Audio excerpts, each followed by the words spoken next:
forever. Him and Mr. Brent Oswald are sort of the pioneers of vert and flat. Steve's specializing in the flatland stuff, and he's going off. Let's go see what he has to offer. I'm Steve Roy, and I ride bikes now and then.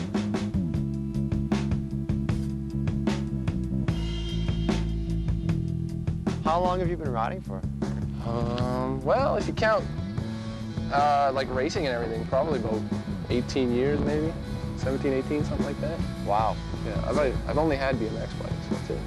I live in Sherwood Park, which is about, you know, like 5 minutes east. And when we all started riding, nobody ever thought anything, you know, nobody ever thinks you're gonna go anywhere. You live up in Canada, you know, so you don't really you just sort of do your own thing. And then next thing you know, people think it's nice.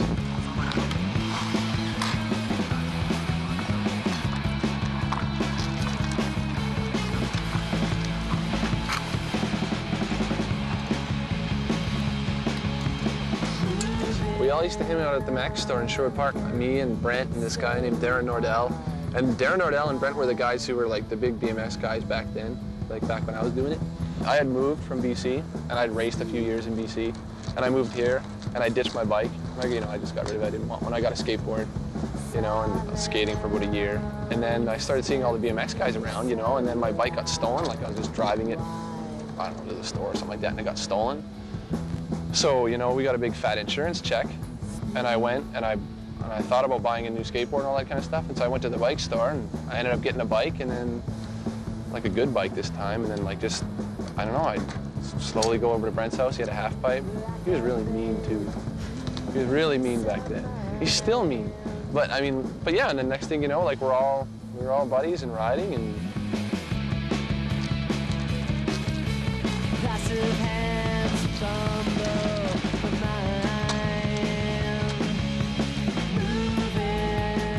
I used to wear a pair of sweat shorts, like neon blue spandex shin guards. Whatever shoes were like 30 bucks on sale, you know?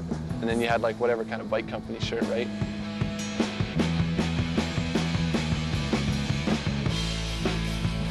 Back when I was competing, it was like, I don't know, it just seems like a whole different animal now.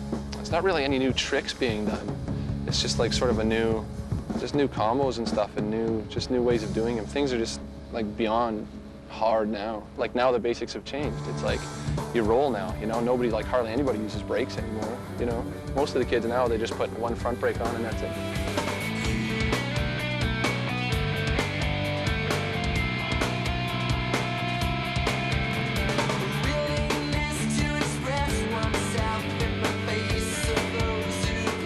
Yeah, I used to be sponsored by Basic Bikes and Poor Boy Clothing and like Allied stuff. They used to help me out. I used to get stuff from GT. Used to send me a lot of stuff.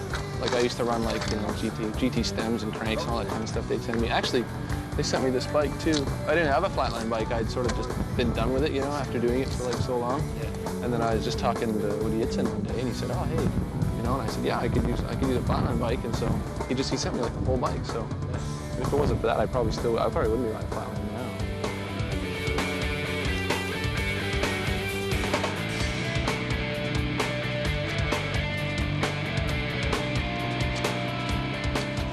Chicago was a big place. There was like the year-end finals were always in Chicago, and like California and Texas, and I went to Japan for a competition there. And I did that for about, I don't know, 3-4 years, traveling around, just going to competitions and stuff like that. And I was getting like, I think the highest I got was 3rd in pro, but then the lowest I got, I think it was always 3rd. I got 3rd, and then I got 1 5th and 1 7th, and then everything was 3rds all the time. Right now I work construction, and I hang out. I have a little boy. He's 7 years old now. Actually, I got him it's Woody Itzen. Again, he sent me like a little bike for him. Nice. Yeah, like the Dinky Dino, you know? Yeah. Yeah, he sent me one of those. And then I just got him a new one, like a Robinson Mini Racing one. He's really not too into it, I don't think. Like there's times, you know, and he really he rides around with his friends, and like they all have like mountain bikes and stuff. So he's like jumping in and stuff. But most of the times he seems to be into hockey a lot. He really likes hockey.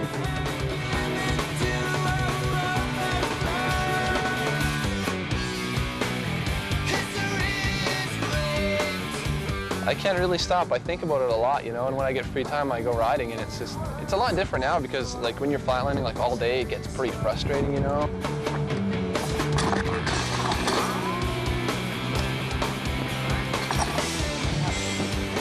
But now it's like, I get the time, and I go, and it's a good time all the time. Like, whether I'm just riding around or whether I'm with anybody, and I just, you know, I couldn't see, I'll never quit. Today's trick tip is gonna be pinky squeaks. And the pinky squeak is a good trick because it's an extension of the tail whip or the fire hydrant. And it pretty much, you can link anything in and anything out of the pinky squeak. It's practically limitless. You have to set your pedals first. A lot of people set them like this.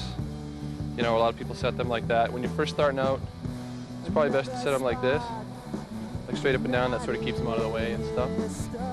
And you just start out, you give it a little kick at first, or you don't even have to. Some people don't kick it, but you just give it a whip.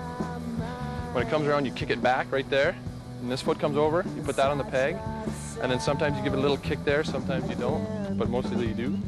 Coming around, just keep doing that. A little kick there, a little kick there. You can see I'm hardly whipping it, but I just give it that little bit, and it'll come back like every time. Like, that just gives it the whip to pull it around. It's about expert, maybe even intermediate. It's a trick that takes a lot of time, but once you got it, you got it.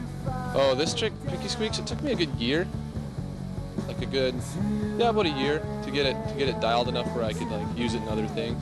Like, you can do a pinky squeak and then do like a trick, and then pinky squeaks into another trick. It's a good trick to link into anything, and link anything up to anything either. So you set your pedals.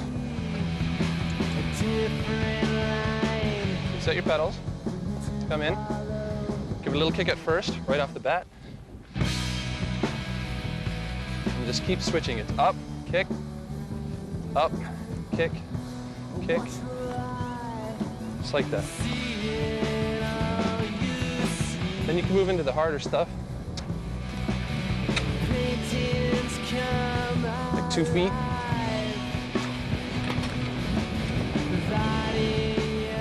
And that's how it goes.